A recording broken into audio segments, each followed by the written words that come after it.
Good morning, everyone, and welcome to episode 242 of the Ask the Coach show, where PingSkills helps you improve your table tennis. It's Throwback Thursday, and we'll be looking at an old video called Which Foot Forward. We'll discuss the power of practice competition, and in the questions, we talk about playing doubles, how much is too much training, lobbing, and improving your forehand topspin. I'm Jeff Plum, and as always, Super Coach Alois Rosario is here with me to answer your questions. Welcome, Alois. Good morning, Jeffrey. How are you? Yes, I'm really good, thank you. It's quite early this morning, but I'm ready for a big show. As you should be, Jeffrey.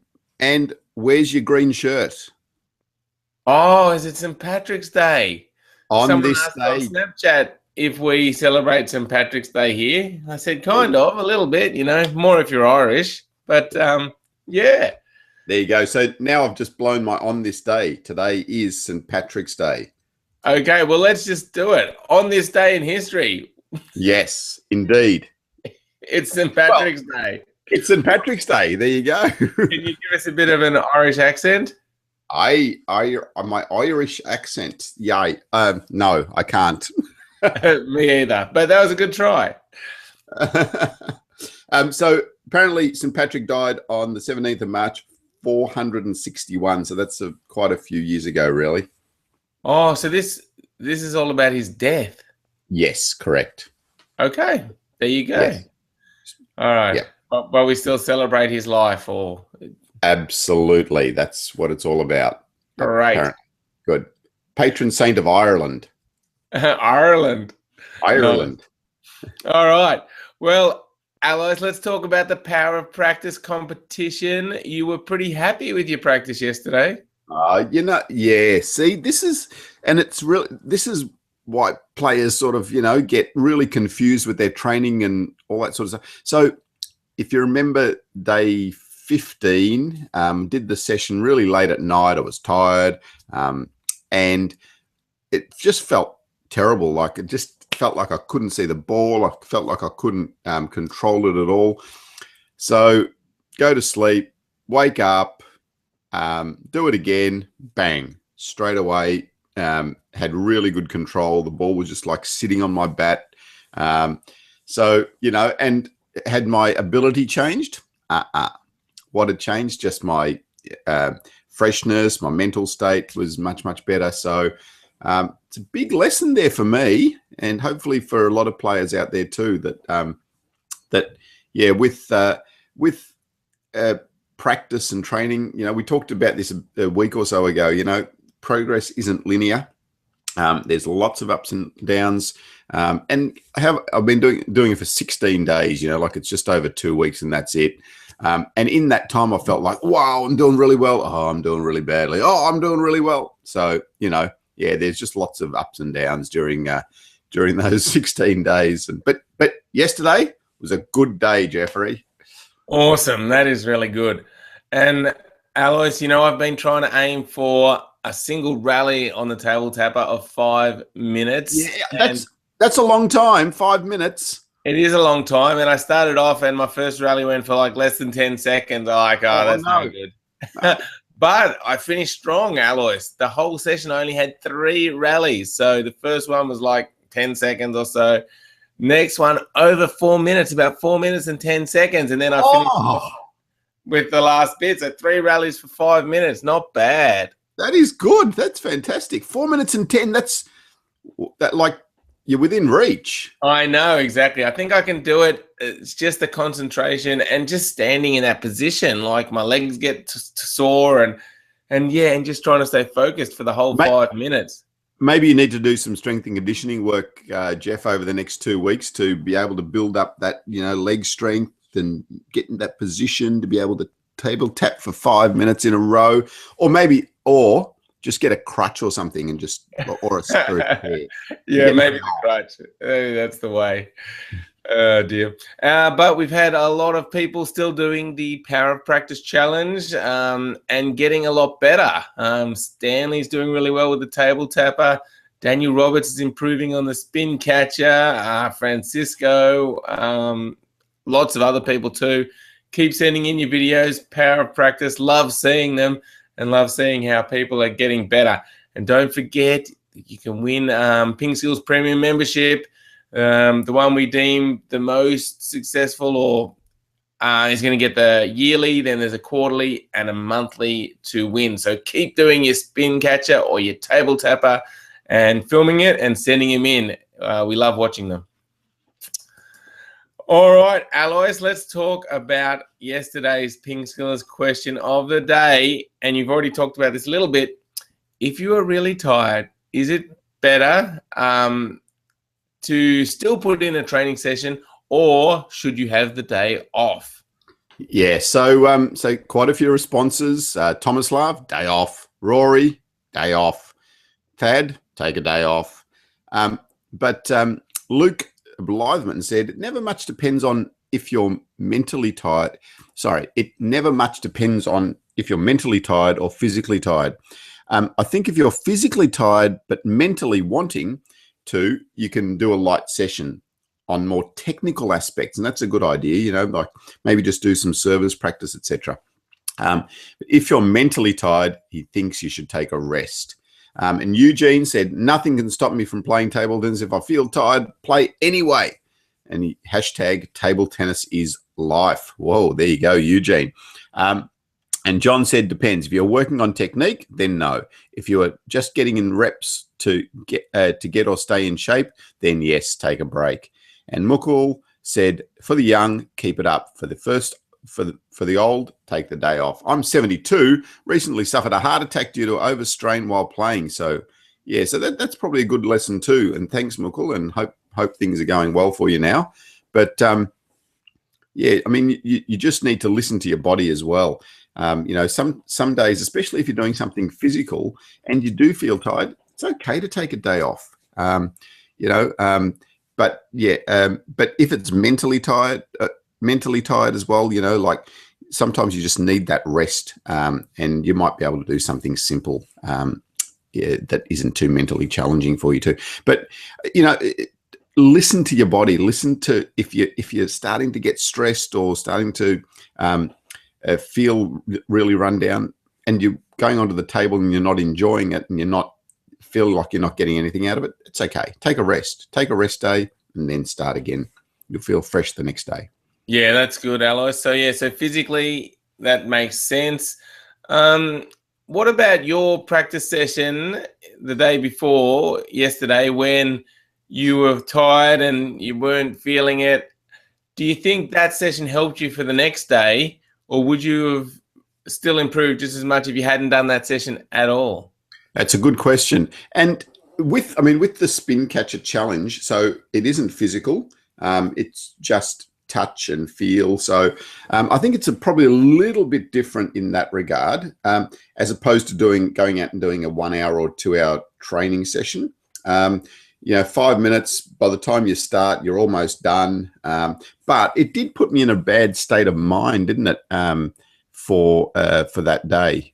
So maybe if you're just not feeling it, you're just not enjoying it, maybe it's okay to take a break from that too. Yeah, maybe. I'm still not sure about this one, Alice, because on one hand, it makes a lot of sense. If you're not concentrating or you're not focused, you're not really going to be improving. But the more you take time off, the less you practice overall. But you need good practice. So it's really a balancing act, isn't it? Yeah, that's true. And is it just over the month how many times I can do this and how many times I can experience it? Maybe. And if I take a day off, I miss that block. It'd be interesting to actually see on a slightly different topic, how many times I'm actually doing that skill within the 5 minutes. I might have to count it at some stage just to see it as well. Yeah, good idea. All right, well, let's move on to today's PingSkillers question of the day. And you can answer this by going to our Facebook page. And the question is, have you ever won a tournament? Love to hear your thoughts. It's not easy. So, yeah, as I said, go to our Facebook page or to the PingSkills blog and let us know if you've ever won a tournament.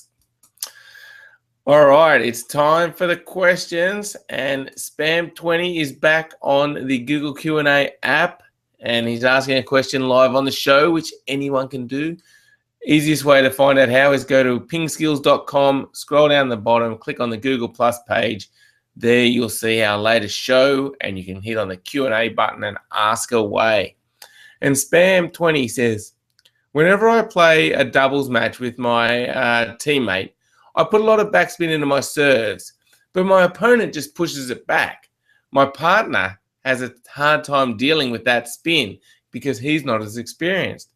So should I put less or a different type of spin on the serve? Yeah.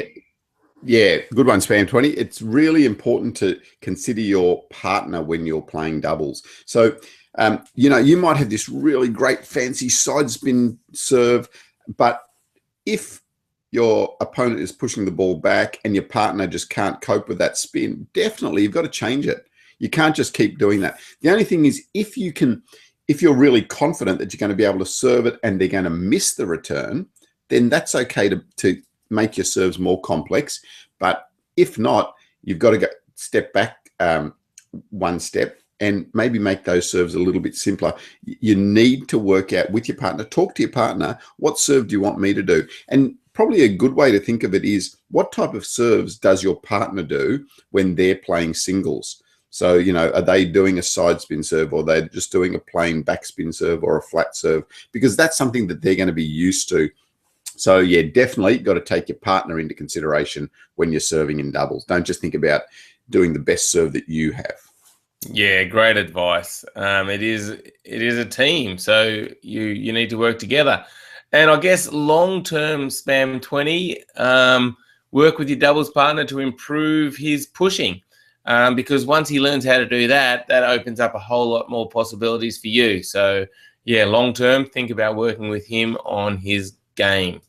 Yeah, so and that's why, Jeff's, often you see players signaling under the table of what serve they're going to do, but sometimes not the person that's serving, their partner will signal what serve they want the server to do, whether they want them to do a backspin serve or a topspin serve, because that suits the player that's playing the third ball.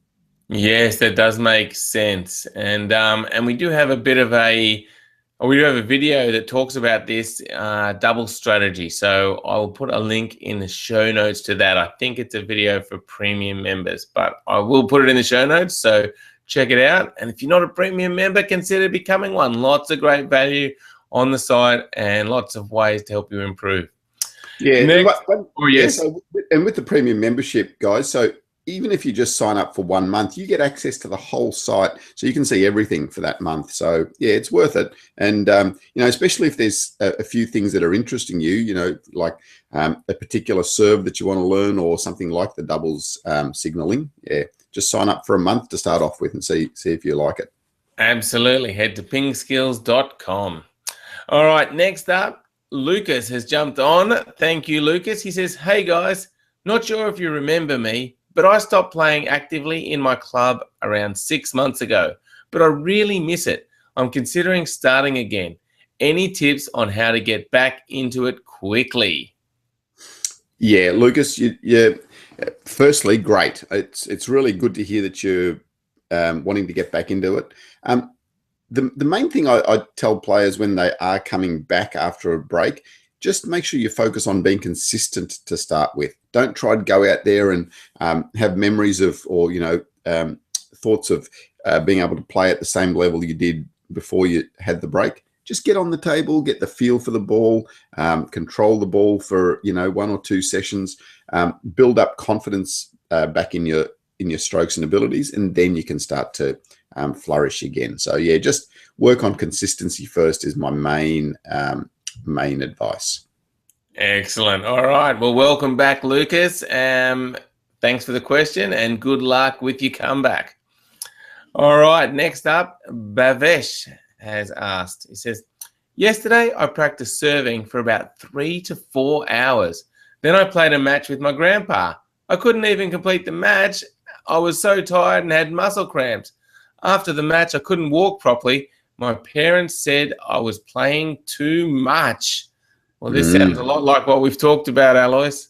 Yeah, it is, isn't it? And so that's something physically. And Bhavesh, you're probably you're fairly young by the sounds of things. It's okay to push your body too in that situation. You know, muscle cramps are, I mean, they're not nice, but it just means that, you know, you've pushed your body to probably a breaking point level. Yeah, I mean, if you're physically tired and if you know, like feeling the stress over a long period of time, then yes, you do need to rest a little bit more. If you're really enjoying it and if you're motivated and you're keen, you know, just keep going. As we talked about earlier, you know, maybe just do some service practice. Oh, that's what he was doing. But maybe don't do it for 3 or 4 hours. Maybe just do a short session of serving practice, you know, half an hour, 10 minutes, whatever it is. So yeah, just again, listen to your body. Yeah, good advice. Listen to your body. All right. Next question is from Yap. And Yap says, should I lob a very high smash with topspin or hit the ball flat? And will the topspin bring the ball higher and let the ball go out of the table? Yeah, so when you lob with topspin, the ball's actually going to dip onto the table better, and it makes it a more effective stroke when you're lobbing. So by putting that topspin on the ball, firstly, as I said, ball's dipping on the table, but then also when it bounces on their side of the table, it's going to kick forward and push them further away from the table, which is what you want. So you can also then just adjust the height of your lob. So basically a lob is just a topspin, right? So you're there and you're doing a high topspin shot. So you can just start to vary the height of that. So you can start to get it lower and lower if you've got more time and accuracy. And that gives your opponent less time. It pushes them further away from the table. So yeah, so some good tactics. Definitely put topspin on that lob and then start to get the lob lower and lower so that you're giving your opponent less time to play. Yeah, good tips. As we always say, Yap, though, if you're back there lobbing all the time, you're in trouble. So you really want to try and not get into that position by playing the ball short, attacking first. But if you do get back there, yeah, those tips are really good. And we do have a video on the lob, so I'll put a link to that in the show notes as well. So yeah, for everyone watching or listening, make sure you check out pingskills.com, click on the table tennis blog link. You'll see all the Ask the Coach shows there, and we've got like show notes and links to videos that we mentioned in the episodes. Well worth checking out. All right, next question is from Eugene, who says, when doing the forehand topspin, I often hit the ball out. My coach says I need to control my arm strength and don't hit too hard all the time. But then he wants a good amount of speed on the ball. So how do I achieve that without hitting it hard? Okay, so I think what he's talking about there is whether you're hitting the ball flat and whether you're hitting the ball with topspin. So it's a difficult concept to get, but when you want to hit that ball faster, if you're maintaining the topspin on the ball still has that dip. So you're actually getting a better margin for error and you've got a better chance of getting the ball on the table. So rather than when you talk about hitting it hard, hitting it flat and fast that way, just spin the ball a little bit more and that gives you a better trajectory of the ball over the net and more safety as well. So that, I think that's what your coach is talking about. He doesn't want you to smash it. He wants you to play with good topspin, and then you can start to play it faster with topspin and increase the speed of your arm through that stroke as well. Yeah, and for players that aren't used to playing topspin, Alois, once you get it and start doing it, it's amazing how much that ball dips and how much extra margin of error it gives you. And then that means how much faster you can hit the ball and still get it on the table. Yeah, exactly. So, we talk about topspin a lot at PingSkills, but it's such an important part of being able to develop your game. If you haven't got topspin, then it's hard to hit that ball any faster after a little while. So topspin is the key. Then you can think about playing faster with topspin. Excellent. All right. Good luck, Eugene. Now, Lucas has also just said, Alois, a quick question. Have you seen any of Borger Haag's recent matches? He is playing insane. if you know who he is. No, never heard of him. I'll have to look him up. All right, we will Google Borger Haag and check out some of his matches. Thanks for the tip, Lucas. All right, Alois, that is the questions, but it is Throwback Thursday, and today we're looking at an old video called Which Foot Forward? Tell us about this. Okay, so with your stance at the table, we talk about how square you need to be to the table. So should you be square here? Should you be side on for your forehand? Should you be side on for your backhand? The key is how much time you've got. So the closer you are to the table, basically, the more square on you need to be. If I try to play my forehands from side on when I'm close up here, I just haven't got time to go from here to here unless I have a swivel chair. But you need to be quite square onto the table, and you can rotate from the upper half of your body. So not your legs turning, but just rotating your waist. So I'll just do that. So just rotating your waist here and back, and that will give you that side on position, and also allow you the time to change from side to side. You don't want to turn your feet when you're close to the table.